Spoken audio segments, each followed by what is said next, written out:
My name's John. Most people know me as Runic John, and I'm a heathen. I'm a Sith Mather and a Gouda Mather, and I practice the ancestral spiritual path of the Northern European tribes, and teach it and write about it and live it, really.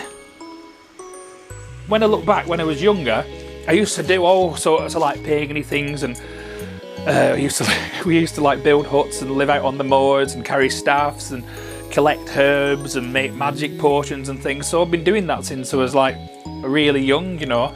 So it grew as a kind of childhood thing that evolved, play, and then as I got older it became a real thing and became more real, and then I really connected with where all these things were coming from, I should say. So what do? I write, I'm an artist.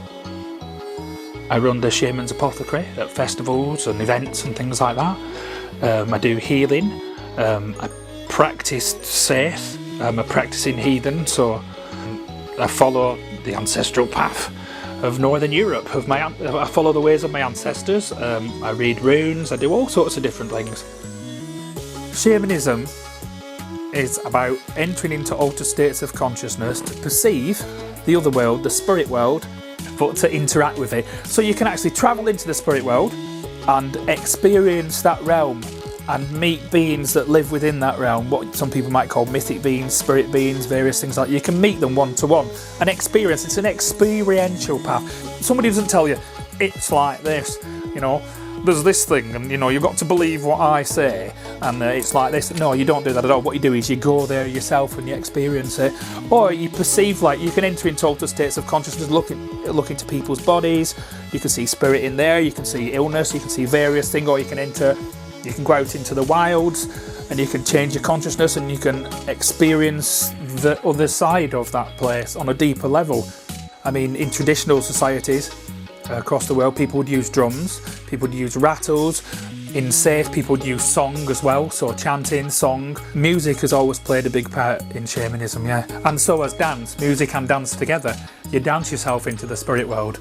You know, in many ways you can dance yourself into the other world. You can listen to music and take yourself there.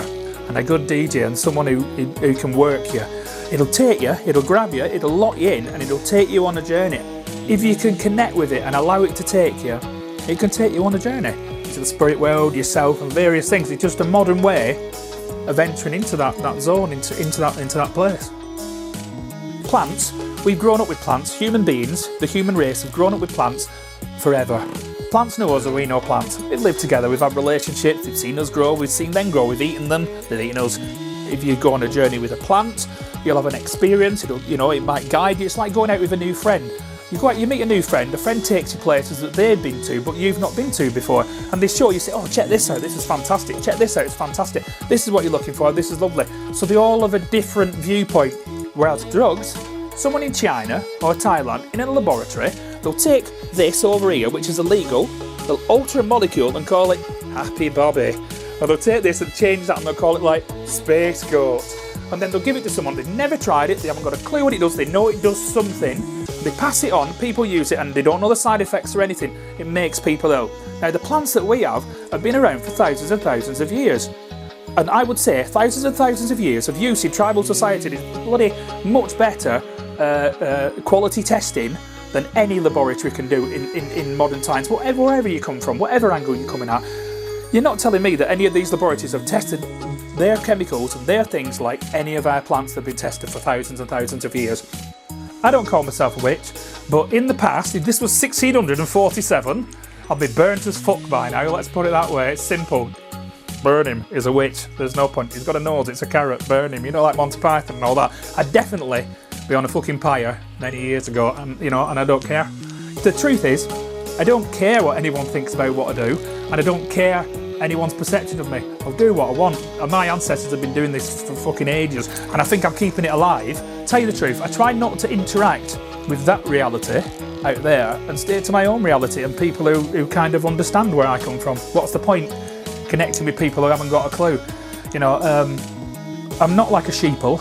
I don't follow the crowd, and I don't do what the crowd does, and I definitely don't have anybody who's my kind of shepherd. Do you know what I mean? Fuck that. I lead my own life and I go my own way, and that's the heathen way, is being a strong person, leading your own life in your own way.